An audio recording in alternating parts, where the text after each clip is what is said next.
Right, so moving along with net realizable value. I think you've started seeing the spirit of net realizable value through the two previous instances of the paragraphs we've discussed, and that you are being conservative in recognizing a loss, but you're trying to reliably measure that loss. And that spirit gets carried very much through into paragraph 32 now as well. And paragraph 32 is very much dedicated towards manufacturing entities. So where the ones above is really largely been done on examples of finished goods, this one now says, what about raw materials? At this point, a lot of second-year students often ask, but what about work in progress? The ISB has not addressed work in progress in IS2, so for assessment purposes, it's not something that we'd assess.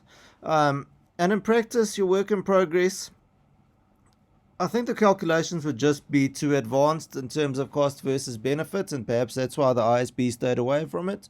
But just always, when you are getting out into practice, remember the spirit. You're trying to get a reliable number, so do what you need to get that reliable number for yourself.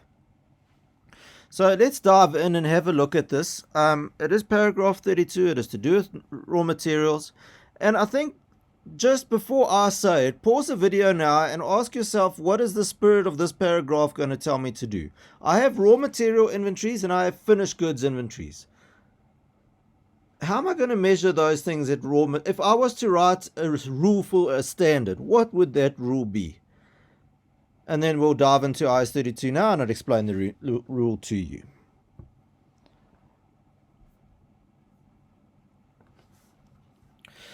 Right, let's have a look at what that rule says. So, basically what's happening in a manufacturing entity is you have these things called raw materials. They enter a production process.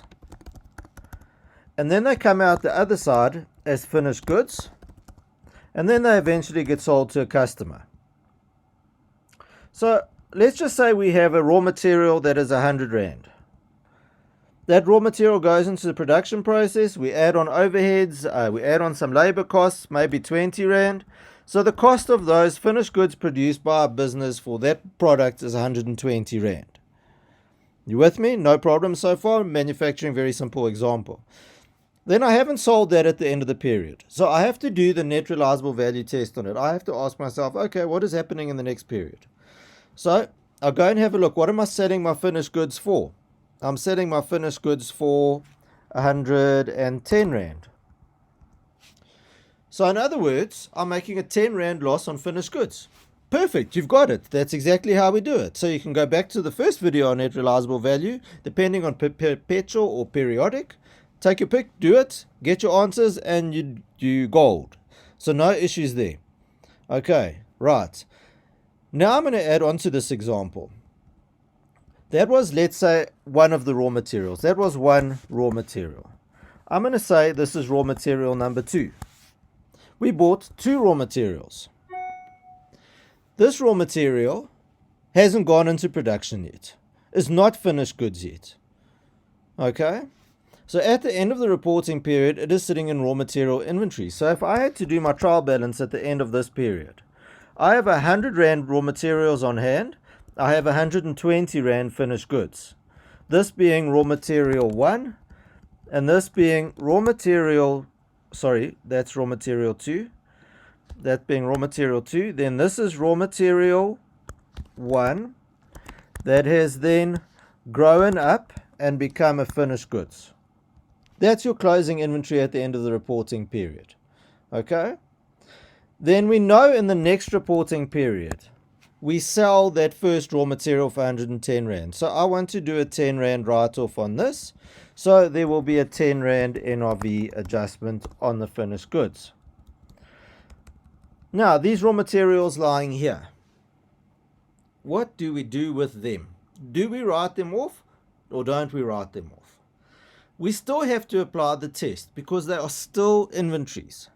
So I can go and ask myself, okay, what would the NRV be for those raw materials? What would they be? Let's, for argument's sake, say in the market at the moment, that raw material to be sold as it is, I could sell it for 95. Okay, so NRV of that raw material is 95. If I sell it as it is, Now, think about what we've learned so far. Think of these concepts I've been trying to get into your thinking on IS2 so far. You want to recognize the loss your business will make by selling these things in future. You want to be reliable in that number. So my first question to you is your business purpose. Are you going to sell raw materials at a loss of 5 Rand? Probably not. I mean, you're a manufacturing entity. You're not in the business of retailing in raw materials.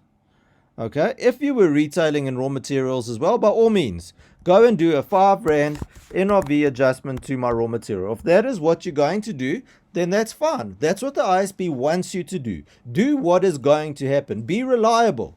Okay? Show relevant information. Your business is selling raw materials. But normally the manufacturers don't do that. So we're not going to have that 5 Rand adjustment. Because what happens to our raw materials? Well, that raw material too is also going to grow up and become a finished good when he's big one day. And he's also going to be sold for 110 Rand. Oh dear, what is this thing's problem? Sorry. Excel. There we go. Okay. So that raw material is also going to be sold in future. And it's going to be then sold at a 10 Rand loss. Do you see that? 10 Rand loss. So that 5 Rand we just worked out now, that's not relevant. Okay. Take a moment and think about it. I'm going to just recap it once more. You have one raw material.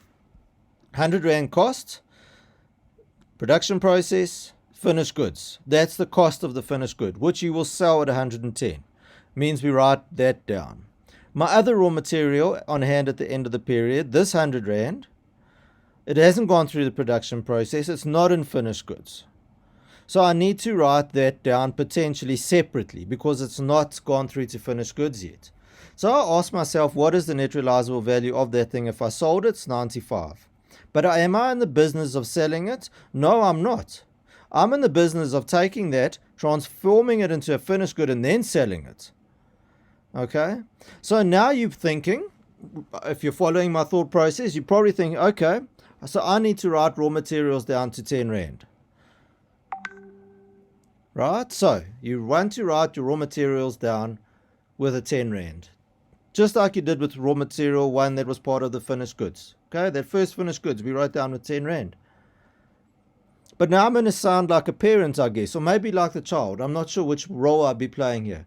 Is it fair to blame the raw material for everything when it's clearly not all its fault? The finished goods has a 10 Rand write down. But if I go and look at just this raw material, it's only got a 5 Rand. So it can only take responsibility for what it causes. It can't take blame for what went wrong in the production process with the direct labor or whatever else went wrong. Okay. So in this specific example, I'm still going to write down these raw materials with 5 Rand. But what I really want you to understand is I'm not writing it down because I intend to sell it at 95. No. I intend to produce it and then to sell it and then to sell it at a 10 Rand loss. Okay? But at this point in time, this raw material hasn't gone through production. So we can only blame this raw material for what it's responsible, and that's the 5 Rand. Okay? The other 5 Rand, when we put it into the factory next year and it grows up and becomes a finished good, then there'll be an extra write-down that we need to look for and worry about next year. But right now, our little baby raw material is not responsible for the whole 10 Rand. He's only responsible for the first 5 Rand of that. Does that make sense, guys? Think about it. I'm going to do another example with you in a moment.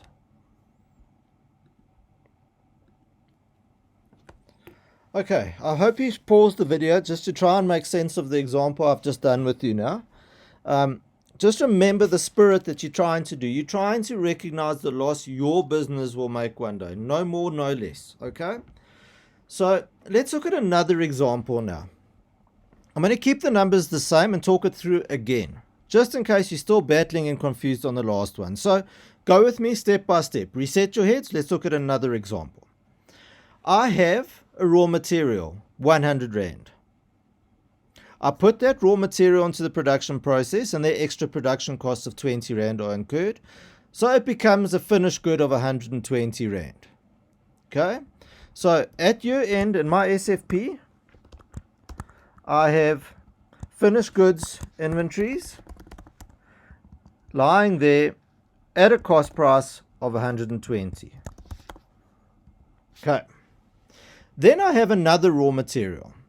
This little guy hasn't gone into production yet, so he hasn't become finished goods. I paid 100 Rand for him as well, and he's still lying there in my warehouse.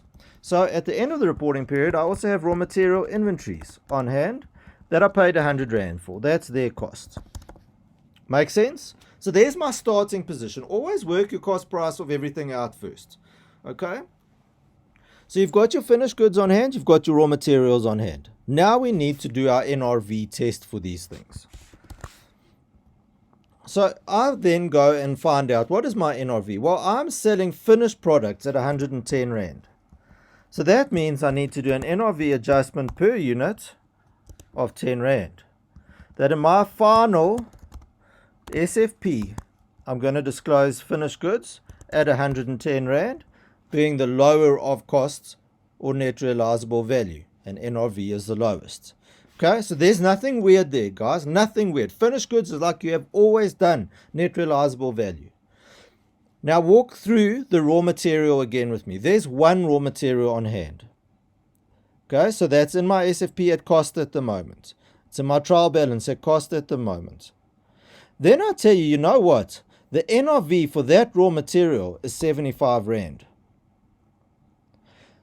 So that would make you think, okay, I might potentially want to write that raw material down with 25 Rand and show it as 75 Rand in my statement of financial position, and then get my total inventories balance as 185. Okay, fair enough.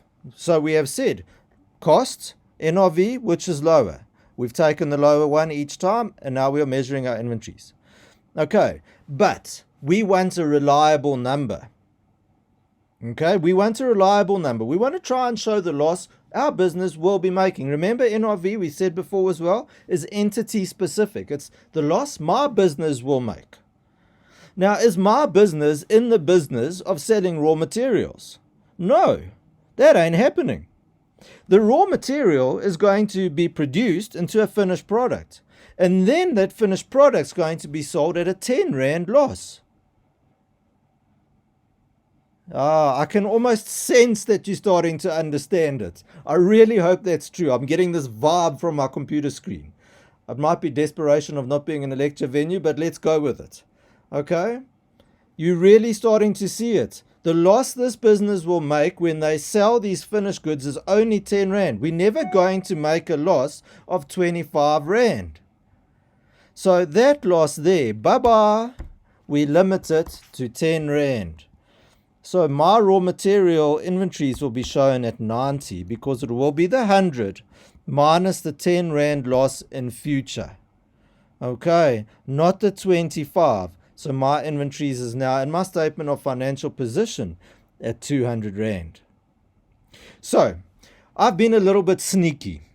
I've done the harder example with you guys first, and then we came to this example. And I'm really hoping by doing that the stars have sort of aligned in your thought processes. So spend a little bit of time looking at this again. Remember, you want to record the loss your business is going to make. Okay? You're not selling raw materials. That's not your business. If your business was selling raw materials, by all means, write off 25 Rand. If that's what they say in the question, your business has changed, you will sell your raw materials, go for it. Because that's reliable. Okay, but no, that's not my business in this instance. I'm selling finished goods. And when I sell finished goods, I'm only making a 10 Rand loss, not a 25 Rand loss. So I write it down to the 90 Rand. Okay, but then remember, the one exception, don't blame your raw materials for more than they are responsible for. So now go back, rewind this video and look at the first example again. I didn't blame my raw materials for more than they were responsible for. Okay, so there is a little bit of a limit. Now, that whole little limit is not very clear in the standard. You might read IS2 and think, there is a bit of interpretation in this, and it has, remember, been a standard that's around for, how many years now? 30 years, 20 years, I'm not sure. So practice has sort of developed an interpretation that most people are using.